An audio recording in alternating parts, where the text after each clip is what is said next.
Hello everyone.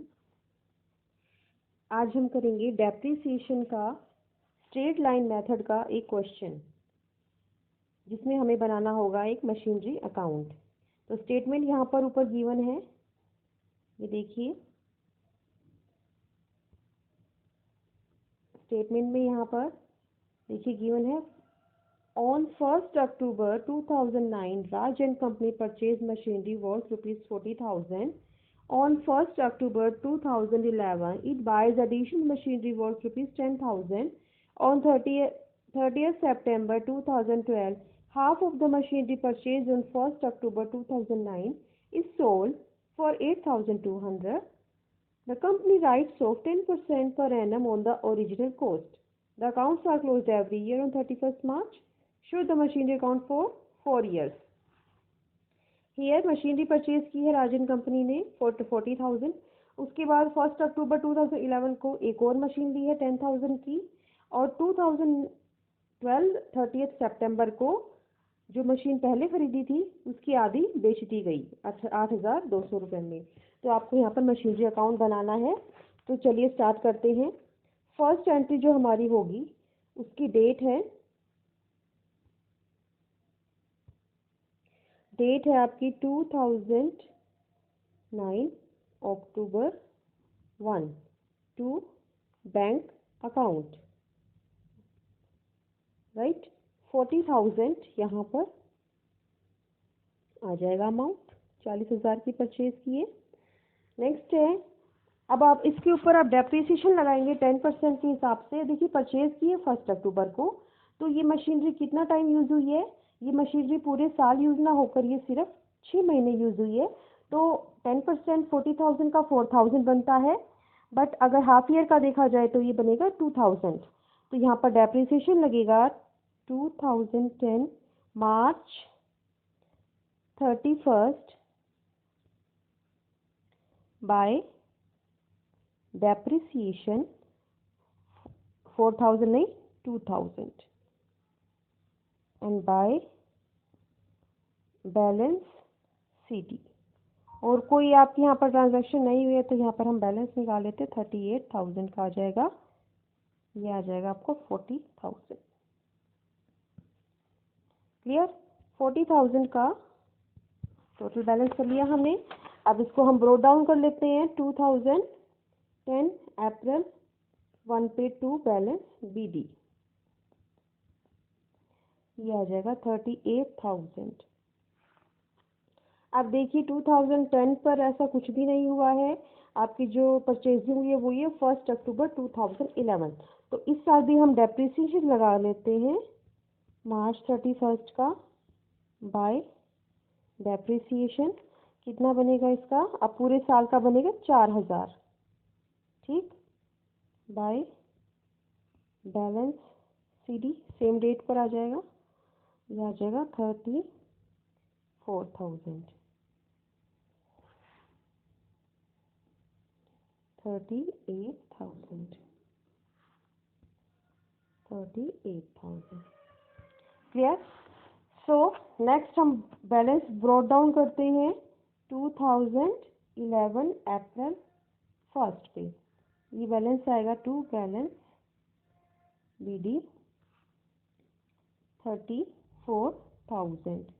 अब देखिए यहाँ पर 1 अक्टूबर को एक न्यू मशीनरी भी परचेज की है, तो हम डाल देते हैं डेट टू बैंक 1 अक्टूबर पर to bank, this is 10,000।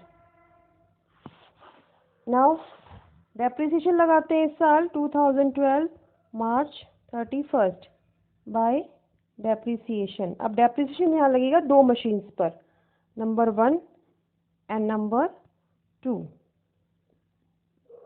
Number 1 पर कितना लगेगा? 4,000 एंड नंबर 2 पर कितना लगेगा? 10,000 की मशीन परचेज की है 1 अक्टूबर पे। 10% के रेट के अकॉर्डिंग 1,000 बनेगा पूरे साल का, पर पूरे साल तो हमने यूज़ ही नहीं की। जब परचेजिंग ही 1 अक्टूबर पर हुई है तो 6 महीने यूज़ हुई है, तो 1,000 का आधा 500 यहाँ पर आपका डेप्रिसिएशन लगा देंगे। टोटल डेप्रिसिएशन यहाँ लग जाएगा 4500 बाय बैलेंस सीडी निकाल लेते हैं। बैलेंसेस दोनों मशीन्स के निकलेंगे अलग अलग। नंबर 1 का कितना निकलेगा? 30,000 एंड नंबर 2 का निकलेगा 9,500, तो टोटल आ जाएगा 39,500। तो यहाँ पर हम इसका टोटल करके लिख लेते हैं 44,000। Clear? So I hope writing आपको समझ में आ रही होगी। सो नेक्स्ट आप चलते हैं, अब बैलेंस ब्रोट डाउन करते हैं 2012 अप्रैल 1 पर। 2012 अप्रैल 1 टू बैलेंस बीटी। नंबर 1 का कितना था, नंबर 2 का कितना था। नंबर 1 का कितना था देख लेते हैं, यहाँ पर 30,000 एंड 9,500। 30,000 and 9,500, 39,500। ओके, अब ये मशीन एक जो आपने शुरू में ख़रीदी थी, जो 1 अक्टूबर पे खरीदी थी, ये देखिए 1 अक्टूबर पे जो मशीन हमने परचेज़ की थी उसकी आधी, तो उसकी रिटर्न अभी तक वैल्यू कितनी हो चुकी है, 30,000 हो गई है। 30,000 का आधा 15,000 की मशीन बेची है, तो 15,000 का जितना भी डेप्रिसिएशन बनता है वो हम यहाँ पर लगा देंगे। 2012 सितंबर 30 तक का बाय डेप्रिसिएशन। तो देखिए 30,000 की आधी मशीन बेची है, 15,000 का 6 महीने का 10%। देखते हैं, देखिए रफली मैं बताती हूँ यहाँ पर 15,000 का 6 महीने का 10% के हिसाब से, सॉरी 15,000 का तो वैल्यू आपकी 10% कितनी लगा रहे हैं हम हर साल,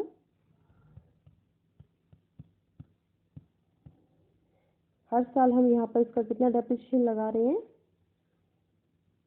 जो शुरू में हमने शुरू किया था 4,000 पर एनम लिख रहा है, तो आधी मशीन पे लग रहा है आपका 2,000। तो 2,000 के हिसाब से 6 महीने का कितना हो गया, पूरे साल का 2,000, तो आधे साल का हो गया 1,000। क्लियर? यहाँ पर 1,000 हम लिख लेते हैं। 1,000 डेप्रिसिएशन आ जाएगा, जो मशीन हम बेचने जा रहे हैं 15,000 की, उसका डेप्रिसिएशन बनेगा 1,000।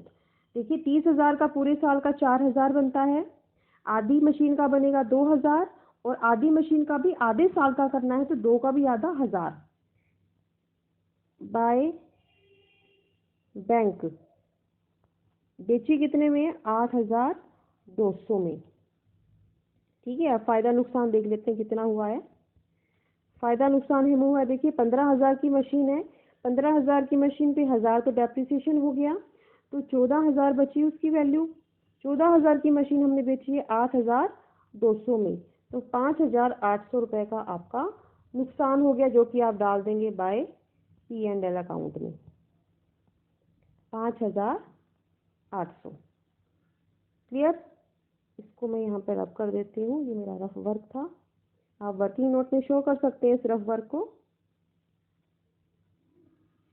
सो नेक्स्ट आगे चलते हैं।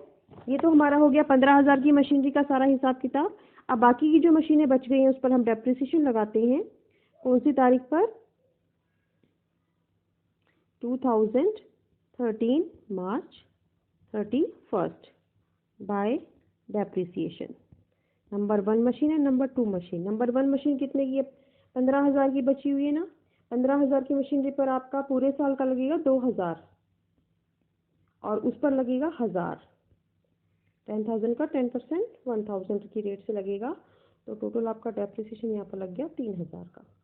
और इनके बैलेंस बचे हैं बाय बैलेंस CD।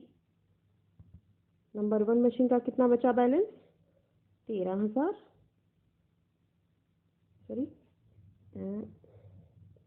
13,000, और नंबर 2 का बचा 9,500 माइनस 1,000, 8,500, ये बना आपका 21,500। टोटल आपका आ जाएगा यहाँ पे 39,500, 39,500। सो 21,500 हमारी मशीन का बैलेंस बचा है। Hope you understand the question. Thank you.